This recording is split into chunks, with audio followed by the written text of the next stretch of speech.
The very word secrecy is repugnant in a free and open society, and we are, as a people, inherently and historically opposed to secret societies, to secret oaths, and to secret proceedings.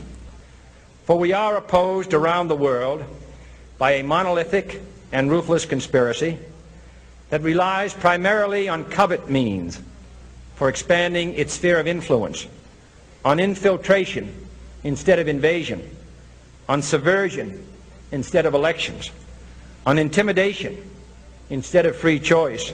It is a system which has conscripted vast human and material resources into the building of a tightly knit, highly efficient machine that combines military, diplomatic, intelligence, economic, scientific, and political operations.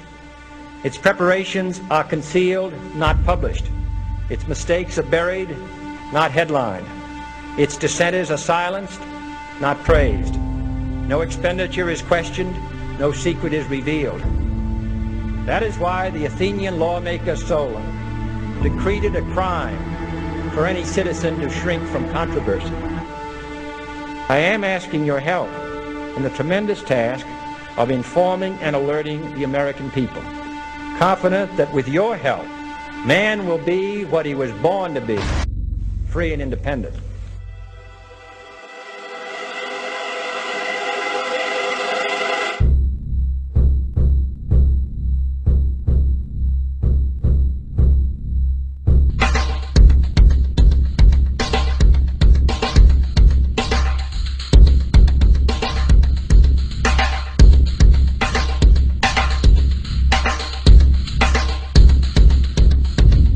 In 1775, the American Revolutionary War began as the American colonies sought to detach from England and its oppressive monarchy.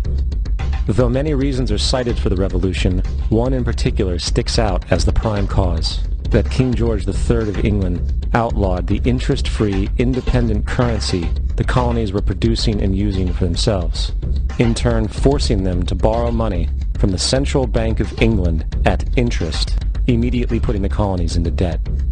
And, as Benjamin Franklin later wrote, the refusal of King George III to allow the colonies to operate an honest money system which freed the ordinary man from the clutches of the money manipulators was probably the prime cause of the Revolution.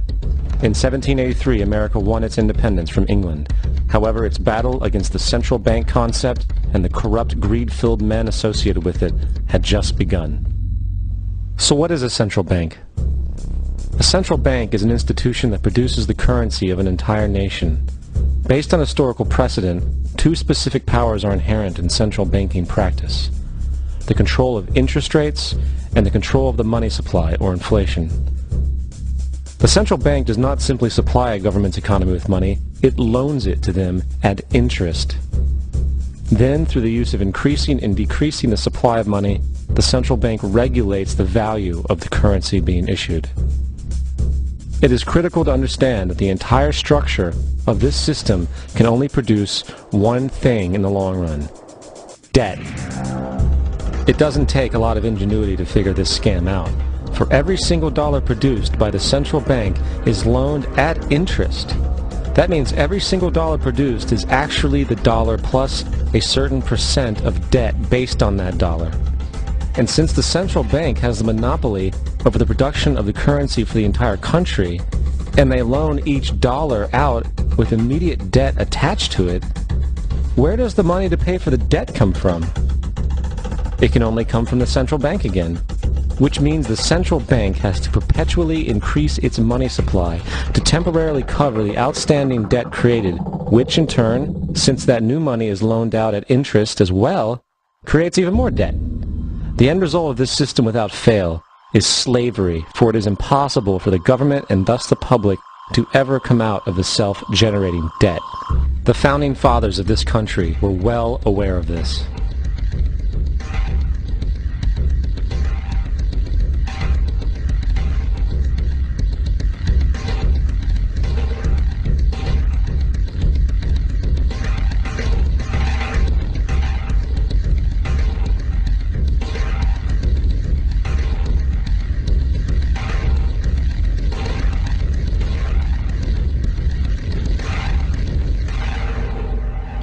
By the early 20th century, the U.S. had already implemented and removed a few central banking systems, which were swindled into place by ruthless banking interests.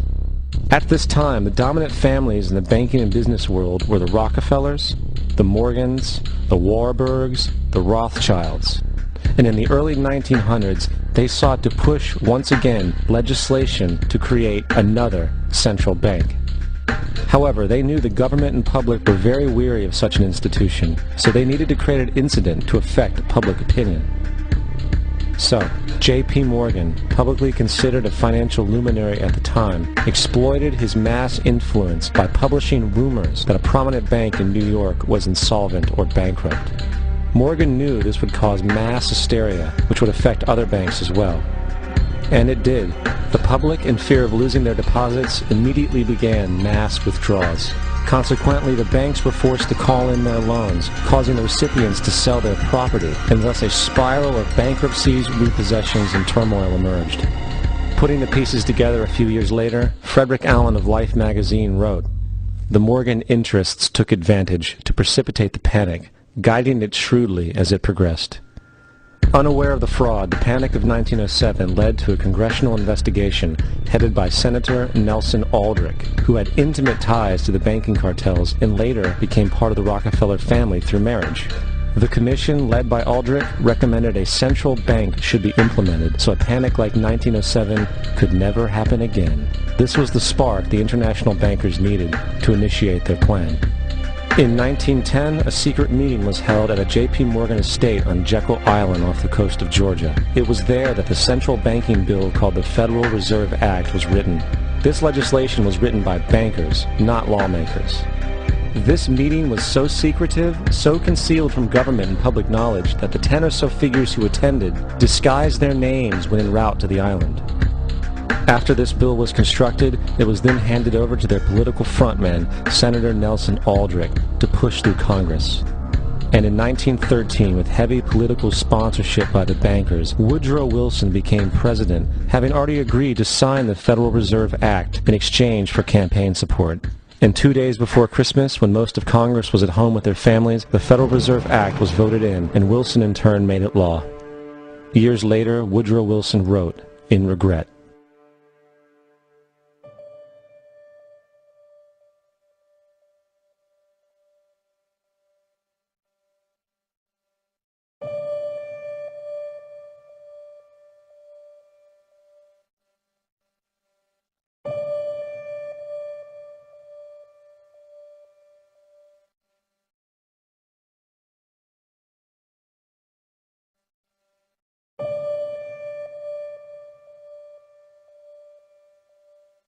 Congressman Louis McFadden also expressed the truth after the passage of the bill. A world banking system was being set up here, a superstate controlled by international bankers, acting together to enslave the world for their own pleasure. The Fed has usurped the government. Now, the public was told that the Federal Reserve System was an economic stabilizer, and inflation and economic crises were a thing of the past. Well, as history has shown, nothing is further from the truth. The fact is, the international bankers now had a streamlined machine to expand their personal ambitions. It's alive! It's alive! It's alive! For example, from 1914 to 1919, the Fed increased the money supply by nearly 100%, resulting in extensive loans to small banks and the public. Then, in 1920, the Fed called in mass percentages of the outstanding money supply, thus resulting in the supporting banks having to call in huge numbers of loans, and, just like 1907, bank runs, bankruptcy, and collapse occurred. Over 5,400 competitive banks outside of the Federal Reserve System collapsed, further consolidating the monopoly of a small group of international bankers. Privy to this crime, Congressman Lindbergh stepped up and said in 1921, "Under the Federal Reserve Act, panics are scientifically created. The present panic is the first scientifically created one, worked out as we figure a mathematical equation." However, the panic of 1920 was just a warm-up. From 1921 to 1929, the Fed again increased the money supply, resulting once again in extensive loans to the public and banks.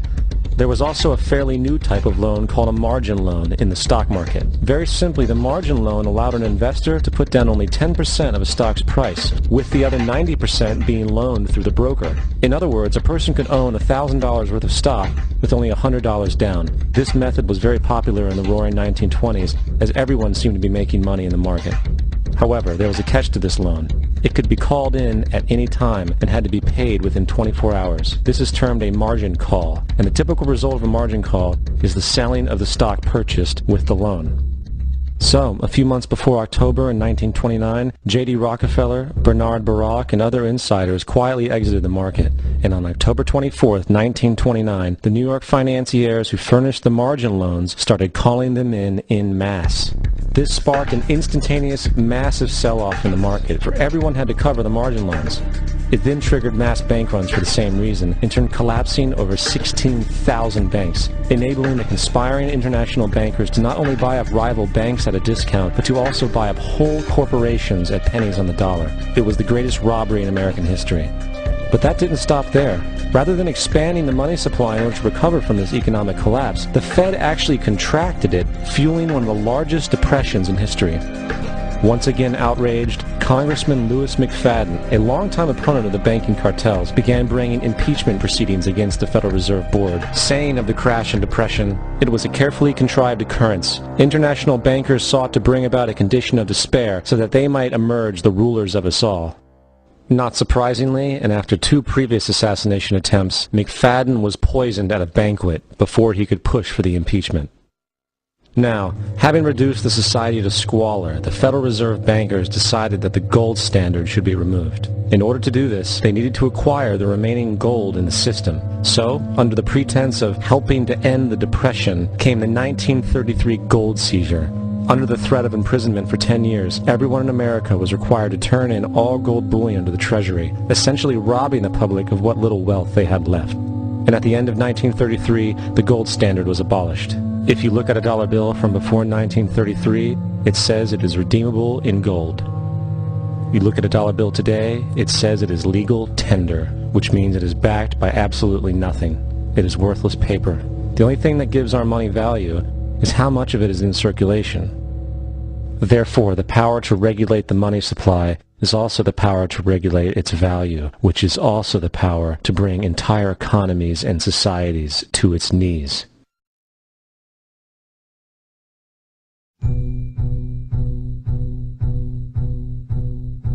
It's important to clearly understand, the Federal Reserve is a private corporation. It is about as Federal as Federal Express.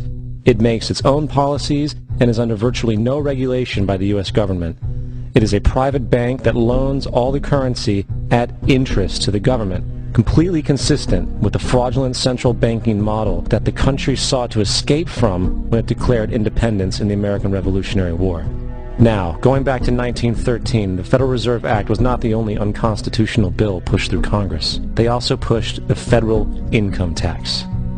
It's worthwhile to point out that the American public's ignorance towards the federal income tax is a testament to how dumbed down and oblivious the American population really is. First of all, the federal income tax is completely unconstitutional, as it is a direct, unapportioned tax. All direct taxes have to be apportioned to be legal based on the Constitution. Secondly, the required number of states in order to ratify the amendment to allow the income tax was never met, and this has even been cited in modern court cases.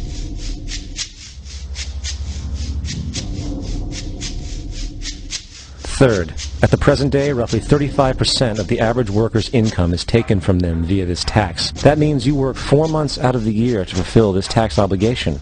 And guess where that money goes?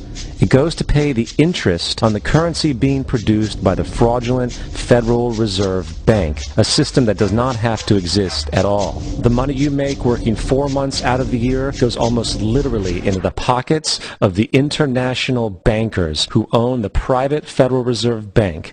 And fourth, even with the fraudulent government claim as to the legality of the income tax, there is literally no statute, no law in existence that requires you to pay this tax, period.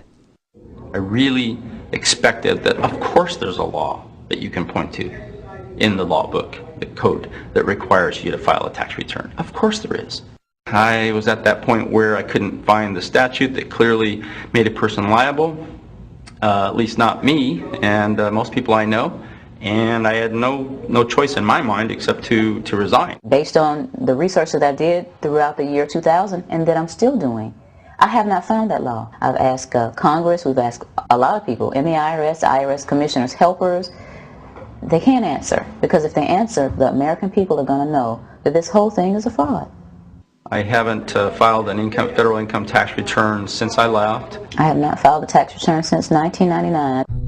The income tax is nothing less than the enslavement of the entire country. Now, the control of the economy and the perpetual robbery of wealth is only one side of the Rubik's Cube the bankers hold in their hands. The next tool for profit and control is war. Since the inception of the Federal Reserve in 1913, a number of large and small wars have commenced. The three most pronounced were World War I, World War II, and Vietnam. World War I. In 1914, European wars broke out centered around England and Germany. The American public wanted nothing to do with the war. In turn, President Woodrow Wilson publicly declared neutrality. However, under the surface, the U.S. administration was looking for any excuse it could find to enter it. In a noted observation by Secretary of State William Jennings, the large banking interests were deeply interested in the World War because of the wide opportunities for large profits. It's important to understand that the most lucrative thing that can happen for the international bankers is war, for it forces the country to borrow even more money from the Federal Reserve Bank at interest. Woodrow Wilson's top advisor and mentor was Colonel Edward House, a man with intimate connections with the international bankers who wanted in the war. In a documented conversation between Colonel House, Wilson's advisor, and Sir Edward Grey, the Foreign Secretary of England, regarding how to get America into the war, Grey inquired, "What will Americans do if Germans sink an ocean liner with American passengers on board?" House responded, "I believe that a flame of indignation would sweep the United States, and that by itself would be sufficient to carry us into war." So, on May 7, 1915, on essentially the suggestion of Sir Edward Grey, a ship called the Lusitania was deliberately sent into German-controlled waters where German military vessels were known to be. And, as expected, German U-boats torpedoed the ship, exploding stored ammunition, killing 1,200 people.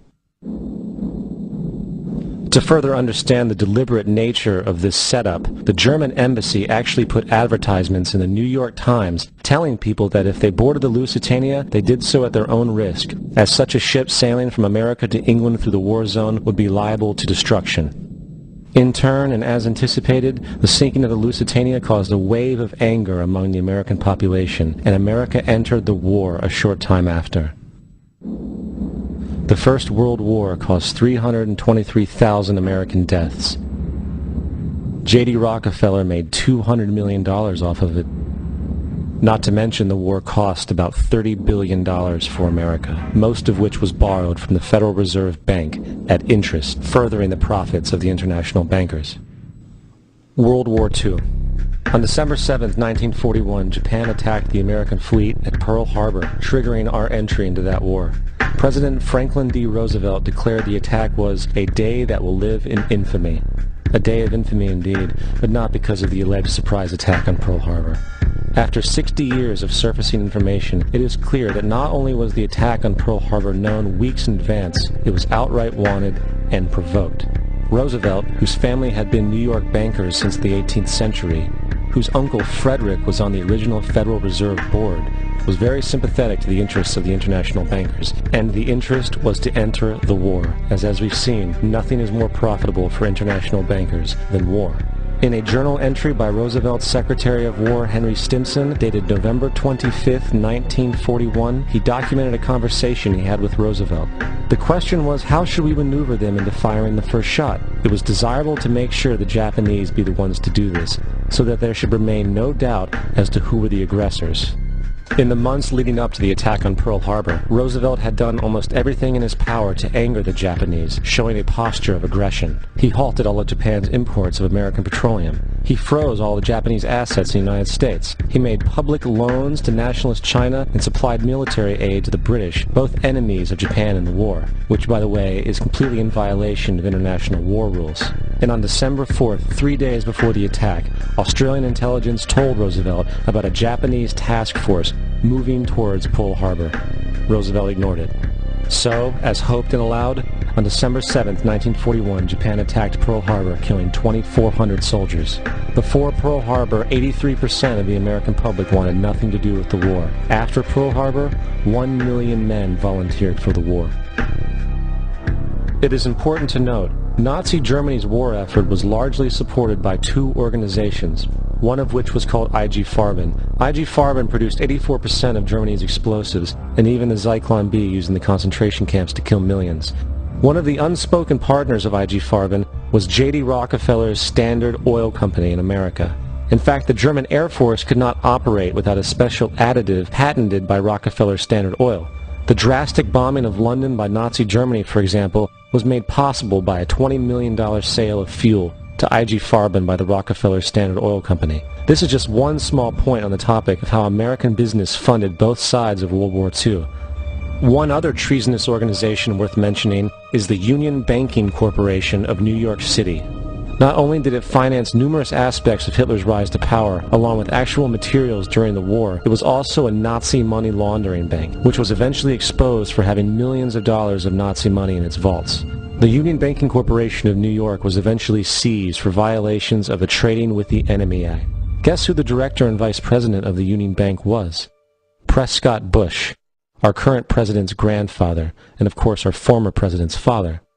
Keep that in mind when considering the moral and political dispositions of the Bush family. Vietnam.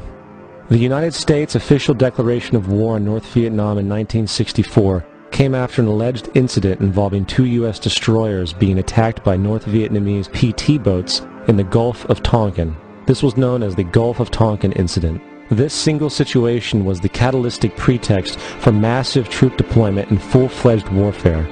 One problem, however, the attack on the U.S. destroyers by Vietnamese PT boats never happened. It was a completely staged event to have an excuse to enter the war. Former Secretary of Defense Robert McNamara stated years later that the Gulf of Tonkin incident was a mistake, while many other insiders and officers have come forward, relaying that it was a contrived farce, a complete lie. Once in the war, it was business as usual. In October 1966, President Lyndon Johnson lifted trading restrictions on the Soviet bloc, knowing full well that the Soviets were providing upwards of 80% of North Vietnam's war supplies. Consequently, Rockefeller interests financed factories in the Soviet Union, which the Soviets used to manufacture military equipment and send it to North Vietnam. However, the funding of both sides of this conflict was only one side of the coin.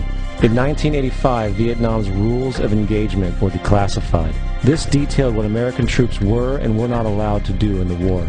It included absurdities like North Vietnamese anti-aircraft missile systems could not be bombed until they were known to be fully operational. No enemy could be pursued once they crossed the border of Laos or Cambodia. And most revealing of all, the most critical strategic targets were not allowed to be attacked unless initiated by high military officials. Apart from these imposed ludicrous limitations, North Vietnam was informed of these restrictions and therefore could base entire strategies around the limitations of the American forces. This is why the war went on so long. And the bottom line is this: the Vietnam War was never meant to be won, just sustained. This war for profit resulted in 58,000 American deaths and 3 million dead Vietnamese. So, where are we now? September 11th was the jumpstart for what is now an accelerated agenda by the ruthless elite. It was a staged war pretext no different than the sinking of the Lusitania, the provoking of Pearl Harbor, and the Gulf of Tonkin lie. In fact, if 9/11 wasn't a planned war pretext, it would be an exception to the rule. It has been used to launch two unprovoked illegal wars, one against Iraq and one against Afghanistan. However, 9/11 was a pretext for another war as well, the war against you. The Patriot Act, Homeland Security, the Military Tribunals Act, and other legislations are all completely and entirely designed to destroy your civil liberties and limit your ability to fight back against what is coming. Currently in the United States, unannounced to most brainwashed Americans, your home can be searched without a warrant, without you being home. You can in turn be arrested with no charges revealed to you, detained indefinitely with no access to a lawyer, and legally tortured, all under the suspicion that you might be a terrorist. If you need a painted picture of what is happening in this country, let's recognize how history repeats itself. In February 1933, Hitler staged a false flag attack, burning down his own German parliament building, the Reichstag, and blamed it on communist terrorists. In the next few weeks, he passed the Enabling Act, which completely eradicated the German Constitution, destroying people's liberties. He then led a series of preemptive wars, all justified to the German people as necessary to maintaining homeland security.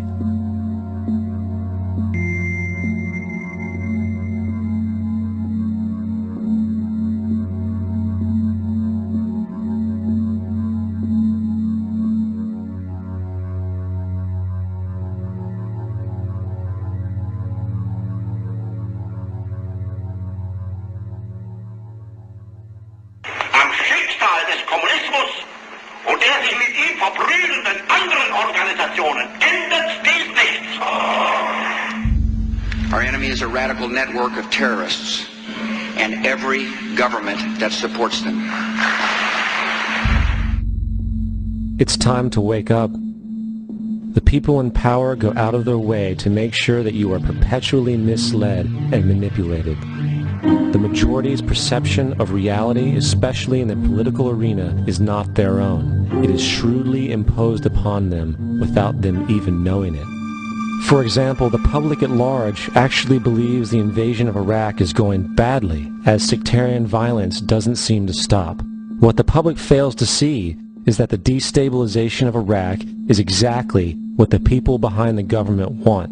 This war is to be sustained so the region can be divided up, domination of the oil maintained, continual profits reaped for the defense contractors, and most importantly, permanent military bases established to be used as a launching pad against other oil-bearing, non-conforming countries such as Iran and Syria. For further implication that the civil war and destabilization is purely intentional, in 2005, 2 elite British SAS officers were arrested by Iraqi police after being caught driving around in their car shooting at civilians while dressed up as Arabs. After being arrested and taken to a jail in Basra, the British Army immediately requested the release of these men. When the Basra government refused, British tanks came in and physically broke out the men from the Basra prison. If you wish to destroy an area, how do you do it? Well, there are 2 ways. You can go in there and bomb it and so forth, but that is not very efficient. What you do is you try to get the people in that area to kill each other and to destroy their own territory, their own farms, and that's what's been done in that area. The way in which you destroy an opponent is get him to destroy himself by dividing his ranks against one another. Then you feed both sides. You have agents feeding both sides, inflaming both sides, and they kill each other off. And it's time that some of us woke up to this reality, to understand that people who try to maintain empires and create empires do it by manipulating the people they're trying to conquer. You might want to ask yourself why the entire culture is utterly saturated with mass media entertainment from all sides, while the educational system in America continues its stupefying downward slide since the U.S. government decided to take over and subsidize the public school system. What your government pays for, it gets. When we understand that, then we look at government-financed institutions of education and see the kind of students and the kind of education that's being turned out by these government-financed schools. Logic will tell you that if what is being turned out in those schools was not in accord with what the state and the federal government wanted, then it would change it. The bottom line is that the government is getting what they have ordered. They do not want your children to be educated. They do not want you to think too much. That is why our country and our world has become so proliferated with entertainments, mass media, television shows, amusement parks, drugs, alcohol, and every kind of entertainment to keep the human mind entertained, so that you don't get in the way of important people by doing too much thinking. You had better wake up and understand that there are people who are guiding your life and you don't even know it. We're in a lot of trouble because you people and 62 million other Americans are listening to me right now, because less than 3% of you people read books, because less than 15% of you read newspapers, because the only truth you know is what you get over this tube. Right now, there is an entire generation that never knew anything that didn't come out of this tube. This tube is the gospel, the ultimate revelation. This tube can make or break presidents, popes, prime ministers. This tube is the most awesome goddamn force in the whole godless world. And woe is us if it all falls into the hands of the wrong people. And when the largest company in the world controls the most awesome goddamn propaganda force in the whole godless world, who knows what shit will be peddled for truth on this network. So you listen to me. Listen to me. Television is not the truth. Television is a goddamn amusement park. Television is a circus, a carnival, a traveling troupe of acrobats, storytellers, dancers, singers, jugglers, sideshow freaks, lion tamers, and football players. We're in the boredom-killing business. But you people sit there day after day, night after night, all ages, colors, creeds. We're all you know. You're beginning to believe the illusions we're spinning here. You're beginning to think that the tube is reality and that your own lives are unreal. You do whatever the tube tells you. You dress like the tube. You eat like the tube. You raise your children like the tube. You even think like the tube. This is mass madness, you maniacs. In God's name, you people are the real thing. We are the illusion. The last thing the men behind the curtain want is a conscious, informed public capable of critical thinking, which is why a continually fraudulent zeitgeist is output via religion, the mass media, and the educational system. They seek to keep you in a distracted, naive bubble, and they are doing a damn good job of it. In 2005, an arrangement between Canada, Mexico, and the United States was made. This arrangement, unannounced to the public, unregulated by Congress, merges the United States, Mexico, and Canada into one entity, erasing all borders. It's called the North American Union, and you might want to ask yourself why you've never heard of this. In fact, there is only one mainstream reporter who has actually heard of and has had the courage to cover this issue. The Bush administration's open borders policy and its decision to ignore the enforcement of this country's immigration laws is part of a broader agenda. President Bush signed a formal agreement that will end the United States as we know it, and he took the step without approval from either the U.S. Congress or the people of the United States. It's a deal that few have even heard of. It's being done again by very few people at the very top on behalf of the investment class, but the working class of people, political officials across our country, from communities, from cities and so forth, they don't know anything about this. This isn't some trade agreement. It is a total removal of sovereignty from these countries, which will also result in a completely new currency called the Amero. Fall. Apart from that, I think one thing people who are dollar-based need to focus on is the Amero. That's the one thing that nobody's talking about, but I think is going to have a big impact on everybody's life in Canada, the U.S., and Mexico. The Amero is the proposed new currency for the North American community, which is being developed right now between Canada, the U.S., and Mexico to make a borderless community, much like the EU, and the dollar, Canadian dollar, U.S. dollar, and the Mexican peso replaced by the Amero. By default of this agreement, the American Constitution will eventually be obsolete. You would think that a situation like this would be on the cover of every major newspaper. That is until you realize that the people who are behind this movement are the same people behind the mainstream media, and you are not told what you're not supposed to know. The North American Union is the same concept as the European Union, the African Union, and the soon-to-be Asian Union, and the same people are behind all of them. And, when the time is right, the North American Union, the European Union, the African Union, and the Asian Union will be merged together, forming the final stages of a plan these men have been working on for over 60 years. A one-world government.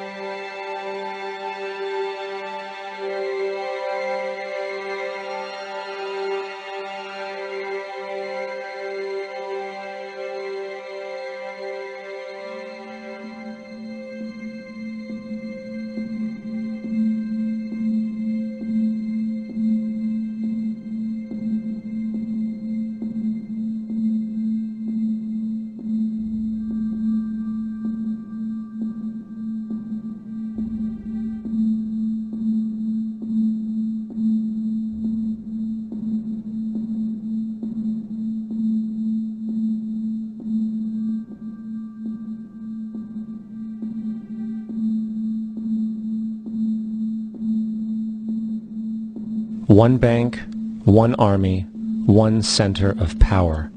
And if we have learned anything from history, it is that power corrupts, and absolute power corrupts absolutely. This is Aaron Russo, a filmmaker and former politician. To his left is Nicholas Rockefeller of the infamous Rockefeller banking and business dynasty. After maintaining a close friendship with Nicholas Rockefeller, Aaron eventually ended the relationship, appalled by what he had learned about the Rockefellers and their ambitions.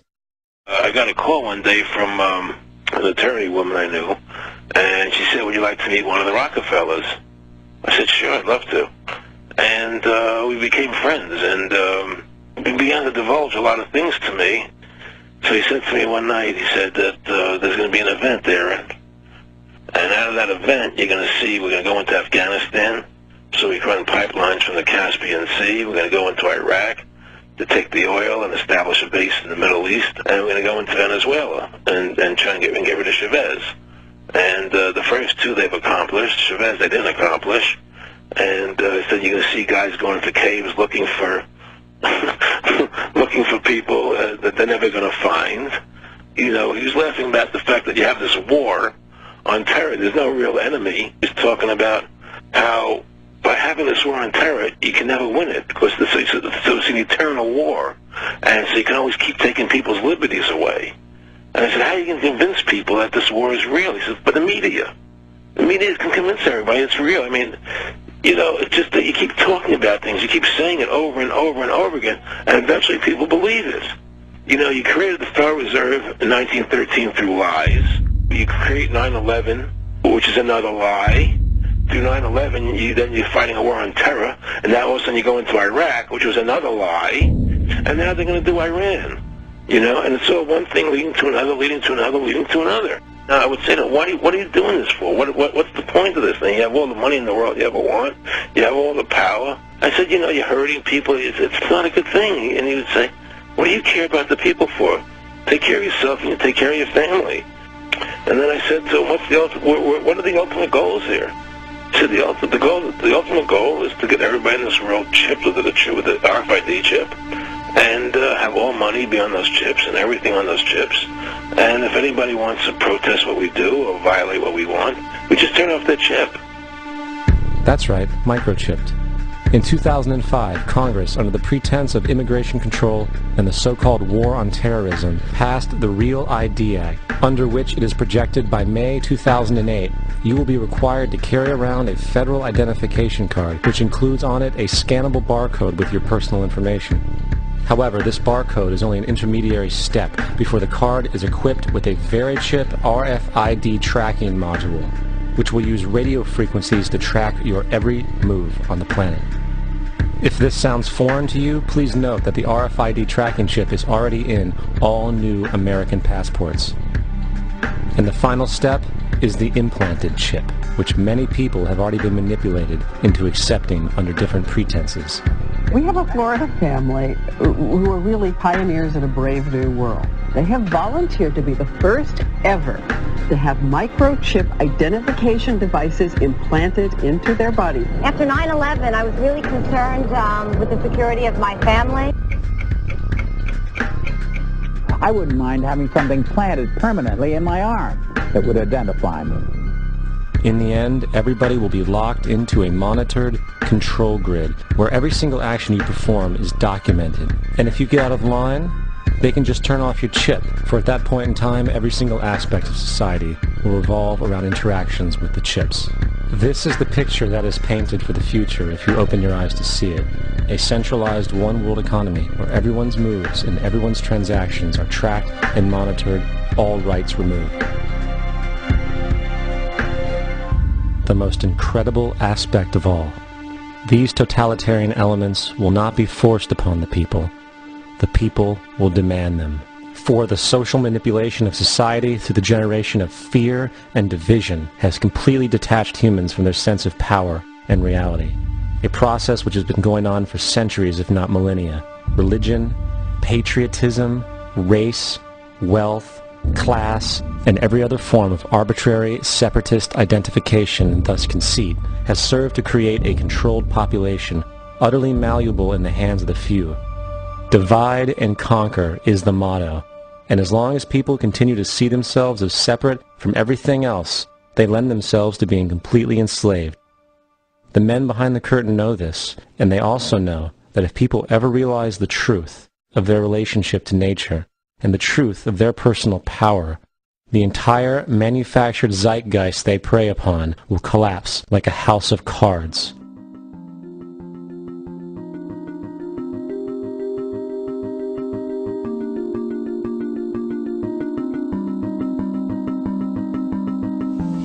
The whole system that we live in drills into us that we're powerless, that we're weak, that our society is evil, that it's crime-ridden, etc., and so forth. It's all a big fat lie. We are powerful, beautiful, extraordinary. There is no reason why we cannot understand who we truly are, where we are going. There is no reason why the average individual cannot be fully empowered. We are incredibly powerful beings. You know, I think I spent 30 years of my life, in the first 30, trying to become something. I wanted to become good at things. I wanted to become good at tennis. I wanted to become good at school and grades and everything I kind of viewed in that perspective. I'm not okay the way I am, but if I got good at things, you realize that I had the game wrong. The game was to find out what I already was. Find out what I already was.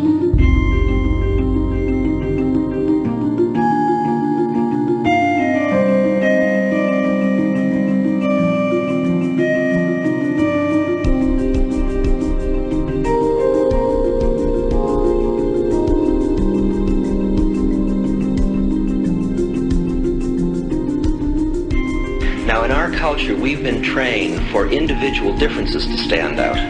So you look at each person, immediately it is brighter, dumber, older, younger, richer, poorer, and we make all these dimensional distinctions, put them in categories and treat them that way. And we get so that we only see others as separate from ourselves in the ways in which they're separate. And one of the dramatic characteristics of experience is being with another person and suddenly seeing the ways in which they are like you, not different from you, and experiencing the fact that that which is essence in you and which is essence in me is indeed one. The understanding that there is no other. It is all one. And I wasn't born Richard Alpert, I was just born as a human being, and then I learned this whole business of who I am and whether I'm good or bad or achieving or not. All that's learned along the way.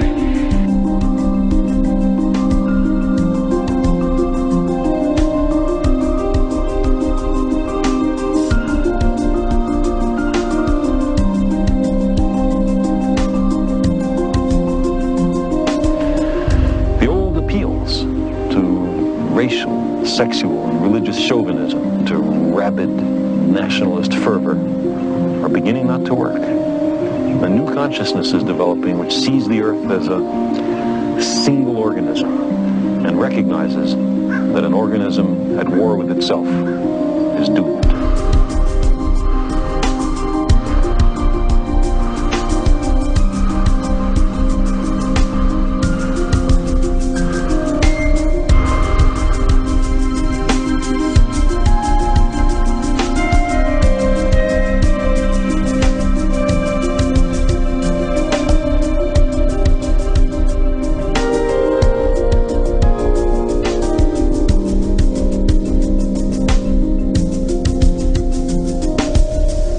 Bill Hicks used to finish his shows with this. Life's like a ride in an amusement park. And when you go on it, you think it's real, because that's how powerful our minds are. And the ride goes up and down and round and round. It has thrills and chills, and it's very brightly colored. And it's very loud, and it's fun for a while. Some have been on the ride for a long time, and they begin to question, is this real, or is this just a ride? And other people have remembered, and they come back to us, and they say, hey, don't worry, don't be afraid ever, because this is just a ride. And we kill those people. Shut him up, I've got a lot invested in this ride. Shut him up! Look at my furrows of worry. Look at my big bank account and my family. This has to be real.